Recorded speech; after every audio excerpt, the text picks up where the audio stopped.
Você morreu. Sinto muito. Um dia vai acontecer com todos nós. E aconteceu com você. Porém, você não está no paraíso celestial prometido pelo Deus cristão e você também não está no inferno sendo punido pelo demônio. Você está em um mundo de RPG, estilo Caverna do Dragão, com monstros, bestas, lagos de fogo, portões mágicos e você ainda tem um pergaminho junto contigo mostrando como sair desse lugar, como matar os monstros para finalmente chegar no final, chegar na saída. Ou seja, você tem um detonado embaixo do seu braço para zerar esse jogo. Que ambiente maluco é esse? É Duat, o submundo egípcio. Então fica aqui comigo que eu vou explicar para vocês como é o submundo egípcio e o julgamento da mitologia egípcia. O julgamento é a parte mais legal, mas vamos por partes. Esse é mais um vídeo da série sobre criacionismos. Semana passada eu falei do criacionismo egípcio e eu queria continuar, antes de ir para o nórdico, grego, cristão, eu queria continuar falando sobre a mitologia egípcia e agora não o criacionismo, mas o final da história, a sua morte, o submundo,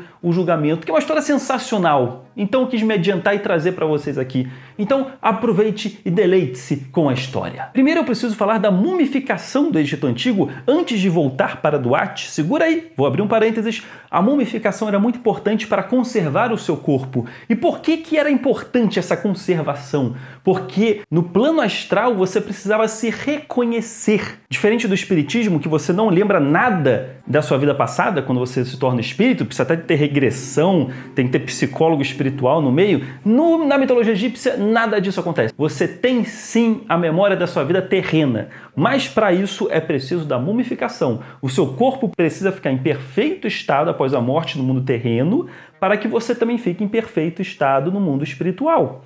É muito importante isso, que você se reconheça e tenha a sua memória. Isso é muito importante. Caso contrário, se você não for mumificado, você será uma alma penada e ficará vagando pelo mundo terreno como uma assombração. Olha a importância do ritual da mumificação. Tinham mumificações que duravam mais de 70 dias. Não necessariamente 70 dias para transformar você numa múmia, mas para fazer todo o processo do ritual, com palavras mágicas, feitiços. E muita coisa que era enterrada com você, no seu sarcófago, ia com você para o mundo espiritual. Logo, eles colocavam coisas de valores, joias, amuletos, e também colocavam o livro dos mortos, que é o detonado que eu tinha falado. Ele mostra todo o passo a passo, tudo o que você deve fazer quando estiver no submundo, para estar diante de Osíris, o deus do submundo, para você ser julgado. Aí sim a gente vai saber se você vai para o paraíso ou não. Mas eu vou chegar nessa parte. O problema é, quando você morria, você não aparecia na frente dos portões do julgamento, que seria um purgatório, se eu fosse fazer uma associação com o cristianismo. Todo mundo está na fila do julgamento. Primeiro é julgado, depois a gente vê para que setor você vai. Porém, você não começava dentro do julgamento. Você aparecia no início da fase, no meio do submundo, e você tinha que achar o caminho para o purgatório. E você poderia ser devorado, você poderia ser morto, poderia acontecer várias coisas, você está no submundo. Por isso a importância do detonado, por isso a importância do livro dos mortos, que era colocado em sua tumba. E é por isso que nós conhecemos essas histórias. Porque nós abrimos as tumbas e lá estava sempre um papiro mostrando o guia até chegar ao julgamento, ao salão do julgamento. Era muito comum não só estar em papiros, mas também escrito na tumba ou no local funerário que era encontrada a tumba, ter os mesmos escritos, às vezes de formas diferentes, mas todos eles dando dicas e servindo de guia para o falecido. Então, o que nós fizemos no Ocidente? Nós pegamos todos esses registros, seja nas paredes das tumbas, nos túmulos e nos papiros encontrados, juntamos tudo isso num livro e chamamos de Livro dos Mortos. Deu para entender? Os egípcios não chamavam o guia deles de Livro dos Mortos. Nós, ocidentais, que demos esse nome, Livro dos Mortos. Então é importante vocês saberem disso, né? E os gatos eram muito cultuados também no Egito Antigo. Olha só, tô falando de Egito, olha o gato aqui aparecendo, né? E tem gente que acha que a mitologia egípcia não é a grande verdade. Mas nesse compilado, grande parte dele é o papiro de N. Isso é importantíssimo de você saber. Depois procura no Google papiro de N. Porque o Livro dos Mortos, em sua maioria, é desse papiro que foi encontrado completo. São 24 metros de papiro, se você abrir ele, e ele está em perfeito estado e mostra detalhadamente todo o passo a passo, desde o submundo, o julgamento, etc, etc, etc. É sensacional. E ele foi encontrado numa tumba de um escriba que morou em Tebas, chamado Eni. E o Eni era um cara prevenido, ele era um escriba, e na tumba dele estava lá o papiro, que era o guia para ele conseguir chegar no salão de Osíris, o deus do submundo, para ser julgado. Então, por isso que nós sabemos de todos esses detalhes e todas essas histórias, graças ao papiro de Eni, que foi compilado aqui no Ocidente e chamado de Livro dos Mortos. Perfeito, meus caros, vamos continuar. Então vamos falar a aventura de Eni como foi. E se ponha no lugar dele, olha que loucura que deve ser. Eni morreu, foi enterrado e junto com ele lá estava o papiro, o guia, o detonado. E a primeira coisa que aconteceu foi aparecer o Michael Jackson, abrir a tumba dele e falar: Eni, are you okay? Are you okay? Eni, are you okay? Are you okay? Quantos seguidores eu perdi depois dessa piada? Então ele está no submundo, e este submundo possui bestas malignas. A importância desse papiro, porque ele vai mostrar exatamente o que você deve fazer em cada monstro, em cada besta, em cada portão, como passar de cada sarcófago. É exatamente um jogo de RPG. O papiro vai estar falando: esse monstro aqui você tem que pular na cabeça. Esse monstro aqui você tem que falar as palavras mágicas. Está amarrado em nome de Cristo. E aí ele some e fica amarrado e você segue em frente. E eram monstros terríveis. Eles possuíam nomes. Alguns nomes eram: aquele que come o excremento do seu traseiro. Não deve ser um monstro muito legal de, sei lá, tomar cerveja no boteco. Eu não tomaria cerveja no boteco com um cara com esse nome. Aquele que dança no sangue, aquele que bebe o sangue do matadouro. Então você vê que são monstrinhos muito felizes e bonitinhos, né? Será que não? Gente, olha a dica. Vai que os egípcios estavam certos. Vai que, na verdade, não é o Deus cristão. Você aparece no submundo cheio de bichos querendo te devorar, te comer, bicho estranho, e você não tem o papiro. Vai ter uma alma egípcia do seu lado.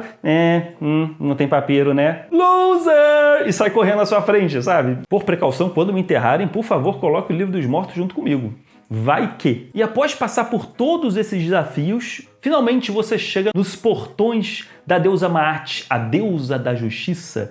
Então, antes de entrar no portão para ser julgado, você deve falar com cada um dos guardiões. São 42 guardiões. E para cada um deles, você vai identificá-los pelo nome. Então, olha quanta coisa você tem que decorar nesse papiro. As pessoas decoravam o papiro, não só para ter ele embaixo do braço, mas decoreba. Tinha que decorar também o nome dos 42 guardiões. E você teria que falar para cada um deles, tipo, guardião número 1, eu não matei. Guardião número 2, eu não prosperei a mulher do próximo.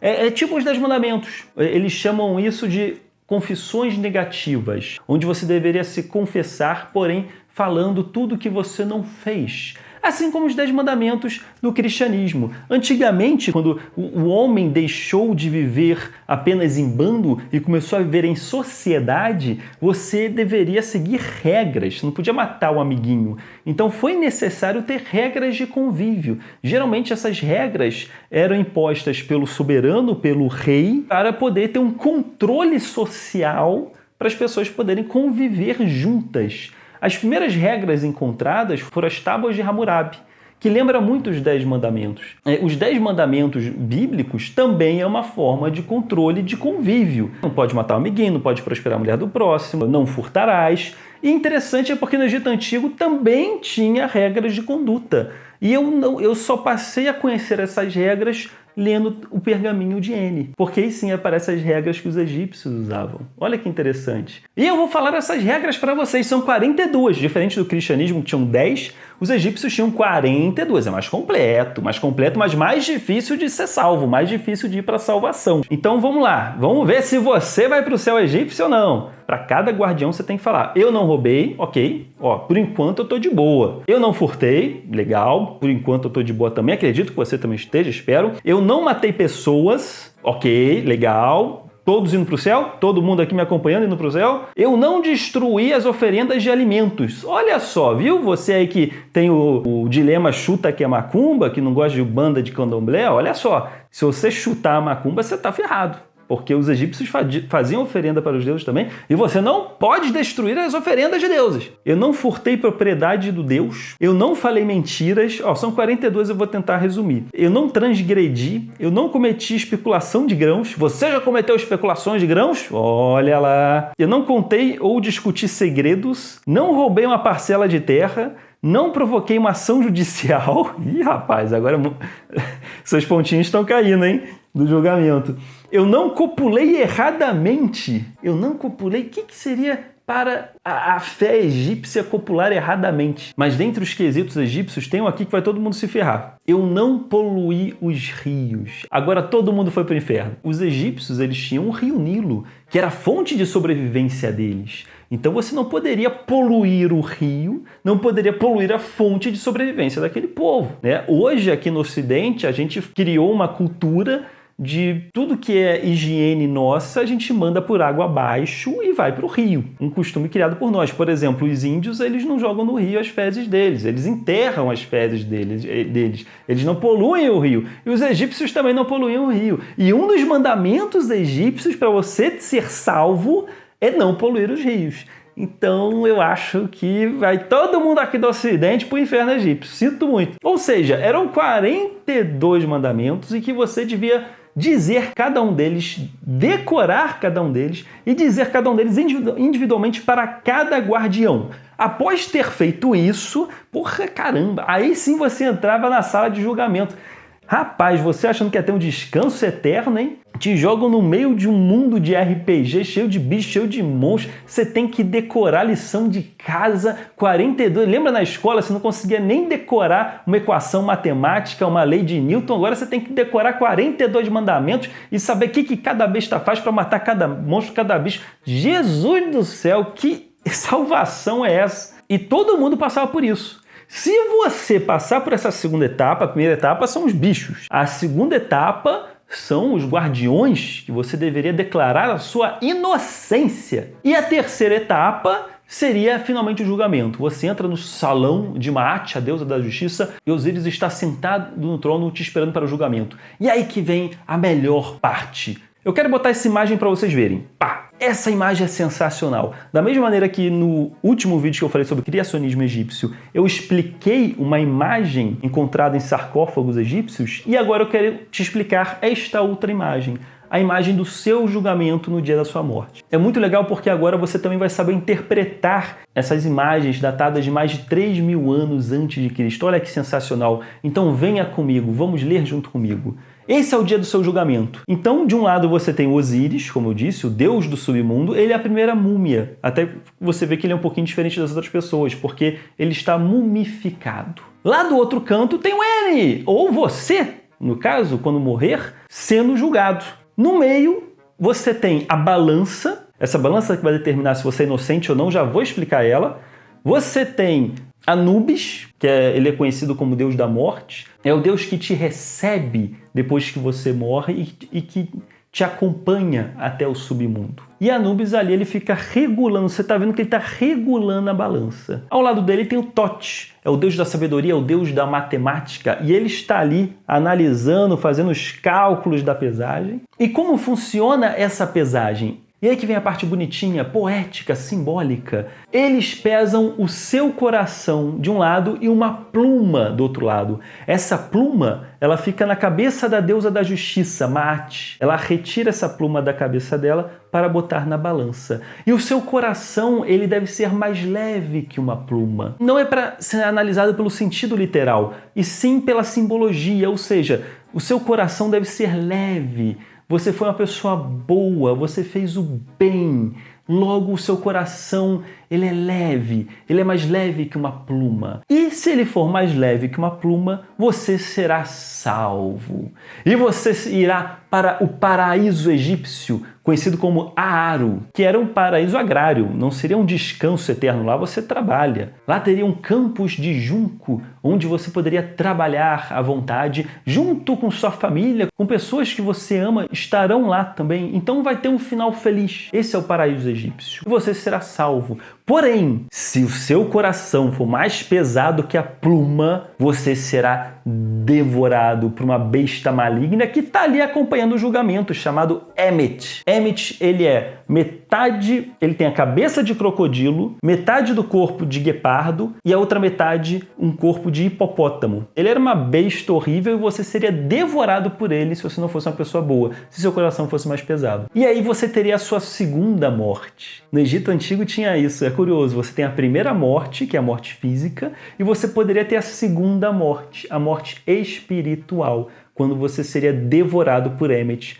se o seu coração fosse mais pesado. Olha só quantas etapas nesse joguinho de RPG que é a vida após a morte do Egito Antigo. Então vocês estão conseguindo entender esse papiro? Vocês conseguem enxergar ele agora? Então, recapitulando, você sendo julgado, a balança pesando o seu coração e a pluma, Anubis regulando a balança, a pena da deusa da justiça Emmet do outro lado, você tinha o Thoth calculando, né, se o peso ia ser mais, se ia ser menos, e Osíris do outro lado no trono reinando para dar o veredito do seu julgamento. Agora você compreende esse papiro, que ele está na maioria dos sarcófagos do Egito Antigo. Agora, quando você for para o museu, eu lembro quando eu visitei o Museu de História do Rio de Janeiro, junto com minha mãe, eu consegui explicar para ela. Tinha um sarcófago egípcio exatamente com esse desenho. E eu expliquei para ela todo o processo de julgamento do Egito Antigo. E agora você também saberá explicar para um amigo seu, um colega, ou se você estiver visitando o museu, você vai ver essa imagem e você vai compreender essa imagem. Olha que legal! Olha que bacana que você aprendeu hoje comigo. Então, gente, esse é o submundo da mitologia egípcia e o julgamento da mitologia egípcia. Eu espero que você tenha muita sorte no dia do juízo final, para que o seu coração seja mais leve de uma pluma, para que você possa falar as 42 frases, as 42 confissões para os guardiões e que você consiga passar por todos os desafios e os monstros que aparecerão graças ao detonado Livro dos Mortos, que estará contigo. Hashtag fica a dica, certo? Gente, espero que vocês tenham gostado do vídeo. Curte o vídeo, compartilhe, marque o sininho se você tinha gostado, porque terão muitos mais outros vídeos sobre mitologias. Coloque aqui, escreva a mitologia que você gostaria de escutar, que eu vou falar sobre todas durante os próximos meses, tá bom? Carlos Ruas ficando por aqui e fique com os deuses.